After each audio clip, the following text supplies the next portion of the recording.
Mirada Económica. Hola, hola, ¿cómo les va? Mirada Económica en el aire, una semana llena de noticias en la economía. Vamos a partir con noticias que tienen que ver con el desempleo, con cifras que entregó un centro de estudios de la Universidad Católica relativo al empleo. Bien completo y se compara, por ejemplo, con lo que ha sucedido con las cifras del INE. A ver, una encuesta realizada por el Centro de la Católica, Estudios y Encuestas, 3.950 hogares encuestados, 12.000 personas entre el 27 de abril y el 3 de mayo. El índice de desocupación que calcularon 9%, muy superior al 8,2% que entregó el INE hace algunas semanas, pero quizás algo lejano a las expectativas del mercado, sobre todo para estos meses. Vamos con la siguiente gráfica y vamos explicando un poquito el fenómeno que se está dando, que detectó este estudio de la Católica. Sobre todo lo principal, la participación laboral, aquellos que están trabajando o buscando empleo. De acuerdo a la medición del INE, que era un 62%, 62,5%, en esta medición de la Católica cae 53,6%. Derechamente hay menor disposición, entre comillas, de muchos por la coyuntura a buscar empleo. Eso hace que la tasa de desocupación sea más baja de lo esperado. Pasamos a revisar la siguiente gráfica.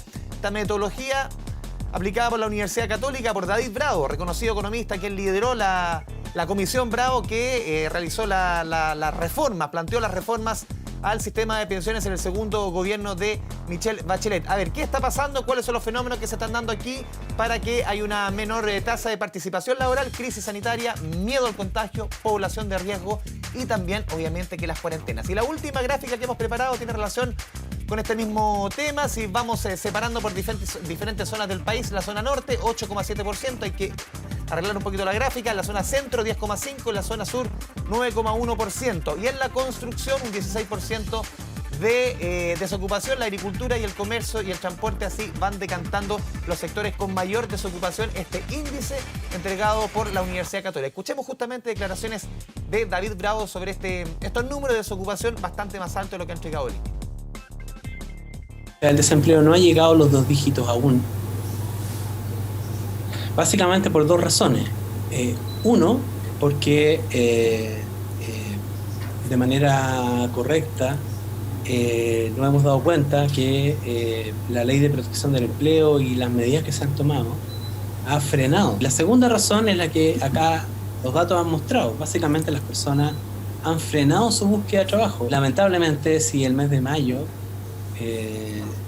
tiene una caída en la actividad económica como la que se está esperando, creo que necesariamente es algo que va lamentablemente a ocurrir. Una discusión económica, obviamente, que está mezclada con las medidas sanitarias que ha adoptado la autoridad central justamente para analizar la coyuntura económica. Tenemos en este Mirada un invitado de lujo, el presidente del Banco Central, Mario Marcel. Señor Marcel, bienvenido a Mirada Económica. ¿Cómo le va? Muy buenas tardes, Andrés. Mucho gusto. Lo primero, señor Marcel, obviamente aquí la coyuntura, lo decíamos en la presentación, está cruzada por el tema de las cuarentenas. La entrada en cuarentena prácticamente de la totalidad de la región metropolitana. ¿Cómo ve usted, cómo analiza usted el efecto económico? Obviamente aquí se está priorizando la salud, pero ¿cómo ve usted el efecto en la economía, en los números de esta cuarentena prácticamente a nivel regional? Bueno, como tú bien decías, esta es una medida que tiene, por supuesto, una motivación de salud, de protección de la salud y la vida de las personas. Significa, sin lugar a dudas, una cuarentena más amplia de que la que hemos tenido hasta ahora, pero siempre haciendo una distinción respecto de la experiencia de otros países que han tenido cuarentenas de carácter nacional.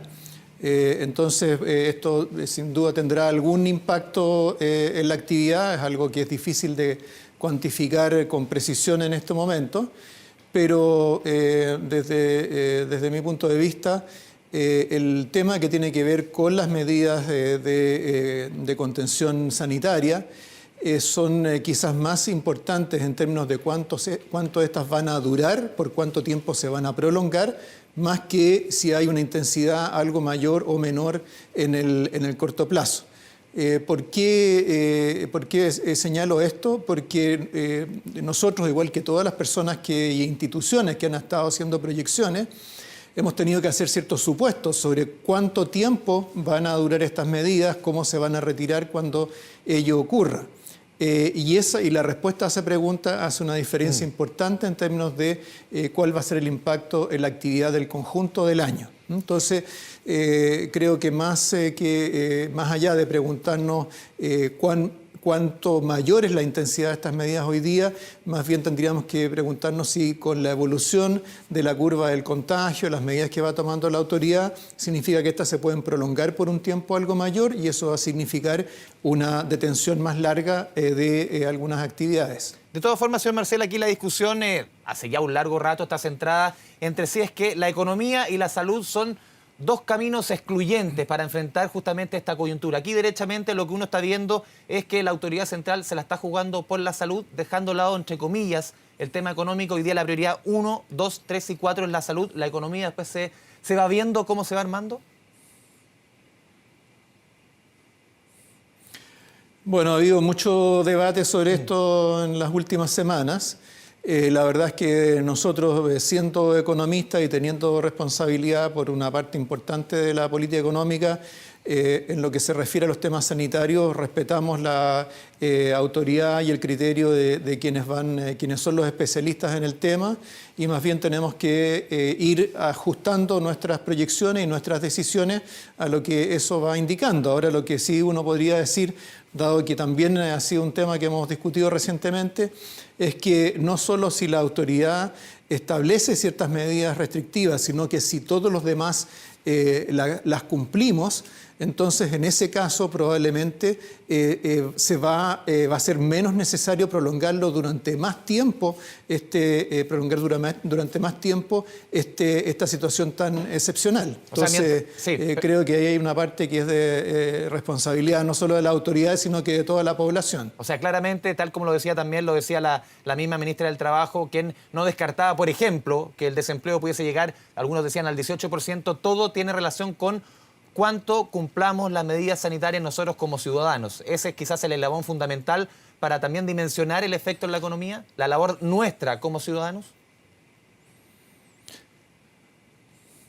Por supuesto, porque la duración de las medidas restrictivas son importantes porque es mientras se aplican esas medidas restrictivas que al mismo tiempo hay caídas importantes de los ingresos de las empresas y por lo tanto también impacto sobre el empleo que esas empresas dan.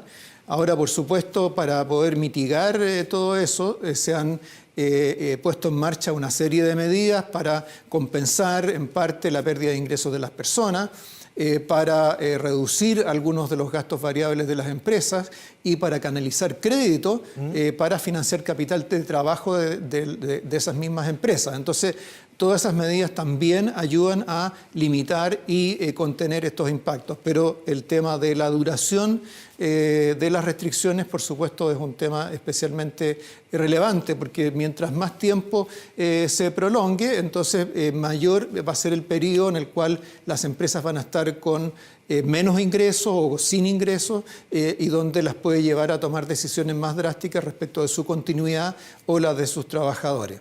Entonces tenemos que trabajar en los dos frentes, cumplir con las normas sanitarias y por otro lado como autoridades buscar las medidas que ayudan a contener los impactos económicos de estas restricciones. Justamente, señor Marcel, ustedes en el último IPOM, el Consejo del Banco Central, proyectó una caída del crecimiento por nuestra economía entre 1,5 y 2,5. Ustedes mismos lo dijeron en esa instancia en que obviamente la información, en la medida que vamos conociendo las características del virus, la magnitud de las medidas sanitarias, todo va cambiando. Pero derechamente, tomando en consideración esa proyección de hace ya hartas semanas, esto va a ir cambiando, las proyecciones van a ser bastante más duras, quizás las que vengan tomando en consideración lo que ha sucedido en los últimos 2 meses. Bueno, cuando nosotros hicimos estas proyecciones fue algo muy difícil porque no teníamos prácticamente ninguna cifra de actividad dentro del periodo que había estado siendo afectado por la crisis sanitaria. Entonces tuvimos que hacer muchos supuestos para poder proyectar.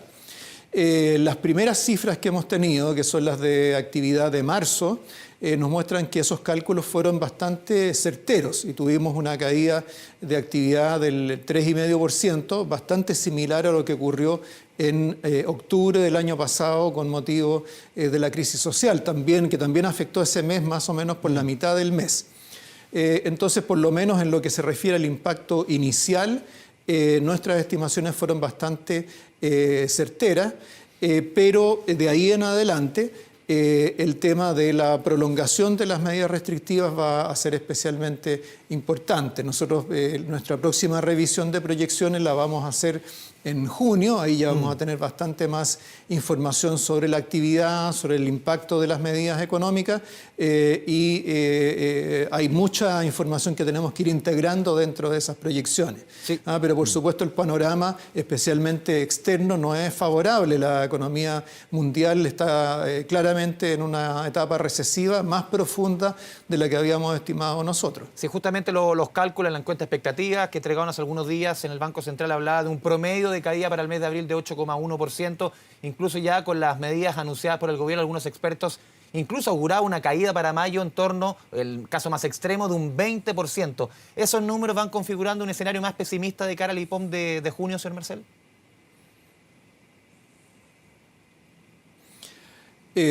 A ver, en términos de órdenes de magnitud, lo que nosotros señalamos en el IPOM es que, de acuerdo a la importancia relativa de los sectores más afectados por este tipo de restricciones, como son el transporte, los servicios, los restaurantes, etcétera, el peso relativo que tiene en nuestra economía, estimábamos que un mes completo de medidas parciales de control sanitario iban a implicar una caída de actividad entre el 12 y el 15%.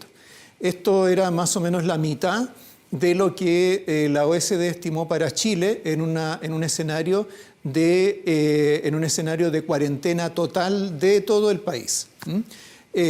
Nosotros seguimos sin aplicar las cuarentenas en todo el país, siguen aplicándose con una focalización geográfica, por supuesto más intensivas hoy día de lo que eran hace 2 semanas atrás, pero siempre dentro de esta lógica de una mayor focalización geográfica. Entonces eso ayuda a limitar el impacto negativo de las cuarentenas. Ahora, ¿cuánto exactamente? Bueno, eso lo vamos a ir calibrando y midiendo en las próximas semanas.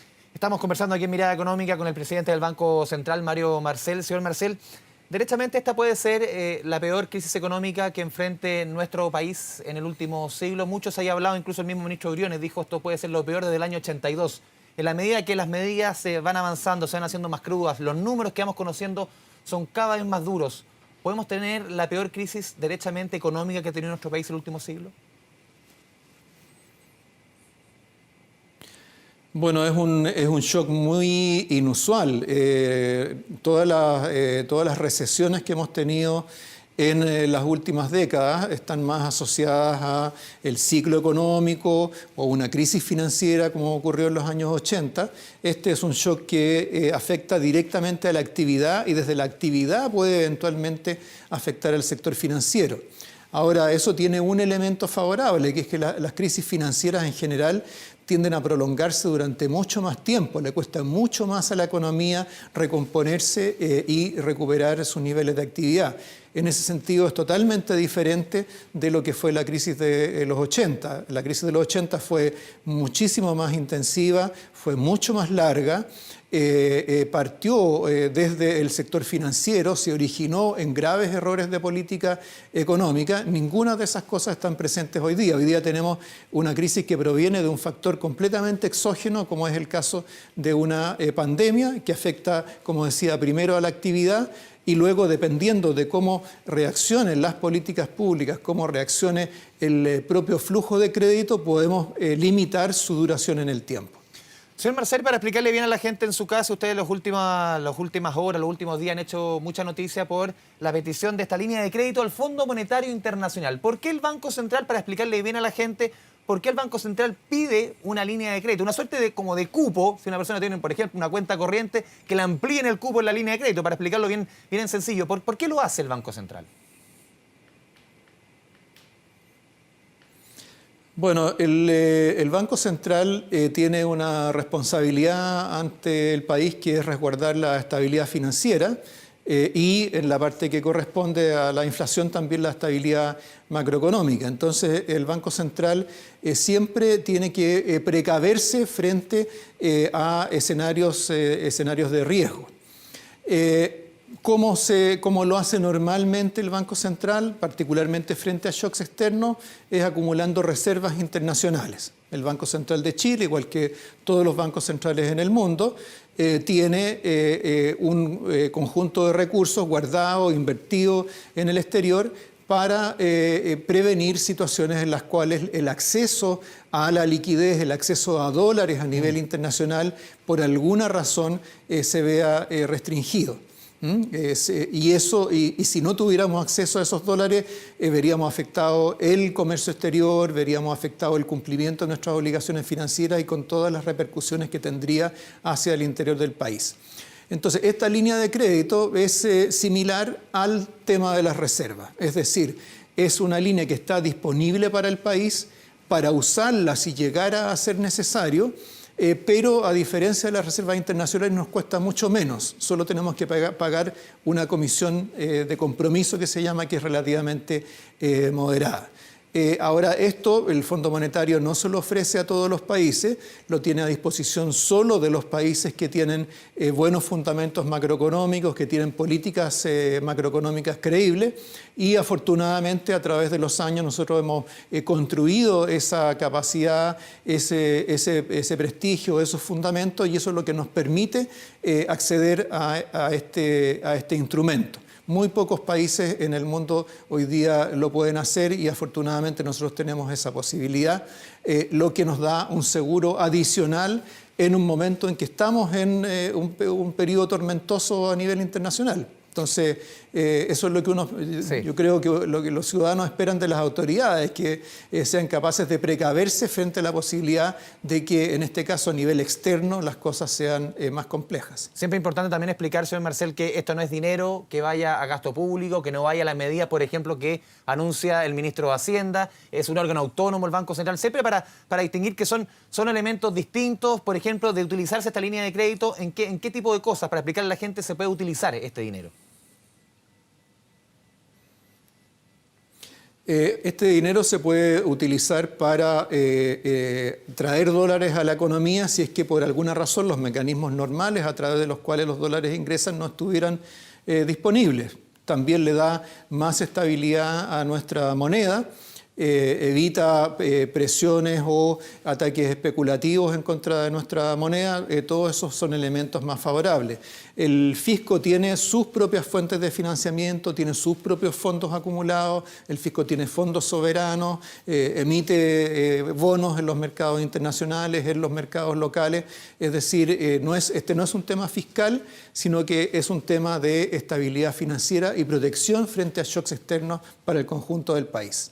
Señor Marcel, hemos visto en las últimas reuniones de política monetaria del Banco Central, sobre todo las 2 de marzo, hubo recortes históricos prácticamente en la tasa de interés, llegando a un mínimo técnico de 0,5%. Sin embargo, los ciudadanos se preguntan, no lo hemos visto en la tasa de los créditos, de ningún tipo de crédito. ¿Cómo se le puede explicar a la gente? ¿Es justo, entre comillas? ¿Cómo se puede explicar económicamente que el Banco Central recorte a ese nivel la tasa y los bancos no hagan lo mismo con los intereses que ofrecen en los créditos?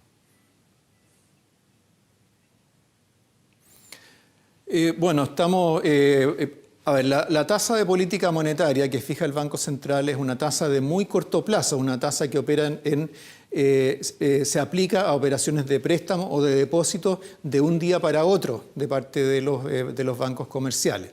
Entonces, para llegar de ahí hasta las tasas a las cuales se ofrecen créditos, por supuesto hay varios elementos que intervienen. Uno de ellos tiene que ver con los plazos. Mientras más largo sea el plazo, en general las tasas son mayores. Por otro lado, también hay diferenciales que dependen de cómo evolucionan las percepciones de riesgo en la economía.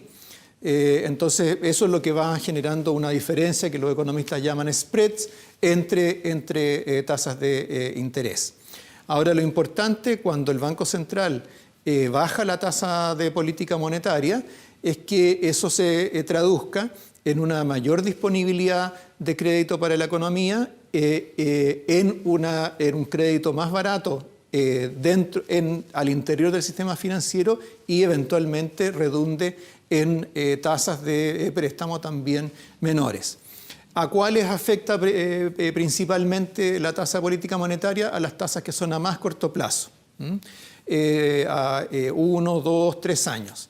Cuando estamos hablando de tasas a 20 o 30 años, como las tasas de crédito hipotecario, hay otros factores que tienen que ver con la evolución de las tasas de largo plazo a nivel internacional, etcétera, que van teniendo una mayor influencia sobre esas tasas de más largo plazo.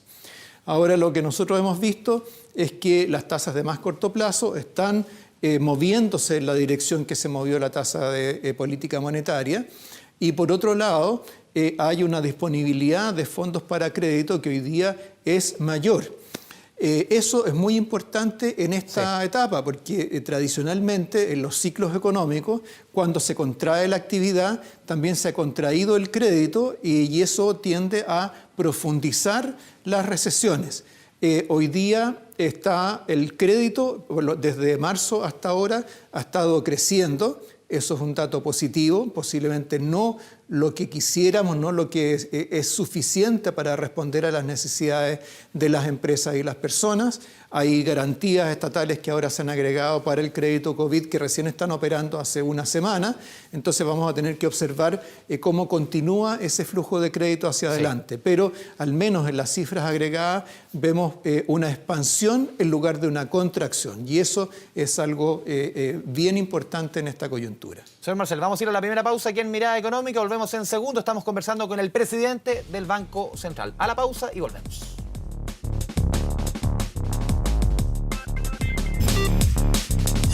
Mirada Económica. Volvemos a Mirada Económica, estamos conversando con el presidente del Banco Central, Mario Marcel. Señor Marcel, las últimas horas ustedes entregaron el informe de estabilidad financiera. Un dato que me llama la atención, y en buen chileno, es que la crisis, de acuerdo a lo que ustedes, o el informe que se entregó, la crisis pilla en el peor nivel de endeudamiento a los hogares y a las empresas chilenas. ¿Esto es derechamente muy preocupante? Bueno, el que la deuda crezca a medida que las economías se desarrollan es un fenómeno que es propio del desarrollo. Si miramos los países de mayor ingreso per cápita que nosotros, tienden a tener niveles de deuda mayores y los que son más pobres tienden a tener niveles de deuda menores. Entonces aquí lo importante es mirar qué características tiene esa deuda, cómo se compone, cómo está distribuida. Entonces, en el caso de las empresas, en que la deuda corporativa es alrededor de un 130% del producto, lo que tenemos ahí es que hay una parte bien importante, especialmente de la deuda externa, que corresponde a deuda de filiales que operan en Chile de transnacionales con sus casas matrices, ¿no? Es decir, tenemos acá una compañía minera que es filial de una compañía minera global y toma un crédito a su casa matriz para financiar las inversiones. Pero puntualmente, señor Marcel, manera que tienen ellos para en el caso de los hogares chilenos, sus proyectos. Caso de los hogares chilenos, ¿es preocupante el nivel de endeudamiento que usted ve o Sí. sencillamente en ese punto quería ir? Sí, se lo comento al tiro, pero nada más que para completar la idea, esa parte de la deuda corporativa es una deuda que no tiene grandes riesgos financieros ni grandes riesgos cambiarios, porque es algo que ocurre al interior de una misma compañía. Yendo ahora al caso de la deuda de los hogares, esta es más o menos un 51% del producto. La carga financiera, es decir, cuánto es la proporción del ingreso mensual que un hogar que tiene deuda dedica a servir la deuda, es actualmente alrededor de un 25%. Esos son los promedios. Ahora, en la composición, la parte más importante y que ha crecido más rápido a través de los años es la deuda hipotecaria. Y la deuda hipotecaria está fundamentalmente concentrada en hogares de ingresos medios y altos. Por otra parte, en términos de la distribución de la deuda, hay ciertos segmentos que están más endeudados porque han recurrido a fuentes más caras de crédito. Y eso nos ocurre especialmente con los hogares de ingresos medios y bajos. Esos hogares tienden a recurrir a fuentes de crédito no bancario, por ejemplo, cajas de compensación, cooperativas, crédito automotriz, que tienden a cobrar tasas más altas que los bancos. Entonces, ocurre que hay un cierto grupo de esos hogares que por haber recurrido a estas fuentes mixtas de crédito, tener tasas más altas de interés o haberse endeudado más por necesidad o porque lo convencieron o por desconocimiento, tiene hoy día una carga importante que afrontar. Entonces, ¿qué es lo que podemos hacer frente a eso hoy día? Porque hay decisiones que ya se tomaron en el pasado, ¿cierto? Entonces, hoy día lo que tenemos que hacer es, en primer lugar, asegurar que las facilidades que hay para reprogramación de los créditos, para postergación de las cuotas de crédito, operen especialmente para los hogares que tienen más problemas, ya sea por sus niveles de ingreso o porque el trabajador o la trabajadora perdió su empleo o vio disminuido sus remuneraciones. Entonces, eso es lo primero que tenemos que asegurarnos. Y eso ha ocurrido a un nivel bastante significativo. Hemos tenido hasta fines de abril reprogramaciones, más de 700.000 reprogramaciones, algunas de ellas de créditos de consumo hipotecario, otras de las menos de créditos comerciales. Ahora estamos teniendo un aumento de las reprogramaciones de crédito comercial en la medida que esa es la condición que se ha puesto para acceder a la garantía del crédito COVID que ha ofrecido el gobierno. Entonces, hay mucha de esa reprogramación que está ocurriendo. Eso es algo que es necesario que ocurra hoy día, que es importante que se focalice en los segmentos que más lo necesitan y que eso deje espacio para poder entregar crédito adicional a los que requieren hoy día crédito para capital de trabajo, como las pymes, las empresas pequeñas y medianas. Mario Marcel, presidente del Banco Central, muchas gracias por este tiempo, por esta conversación con Mirada Económica aquí en Canal 24 Horas. Muy buenas tardes. Muchas gracias. Así vamos despidiendo esta Mirada Económica. Sigan la sintonía de Canal 24 Horas porque siempre aquí es hora de noticias. Que le vaya bien. Mirada Económica.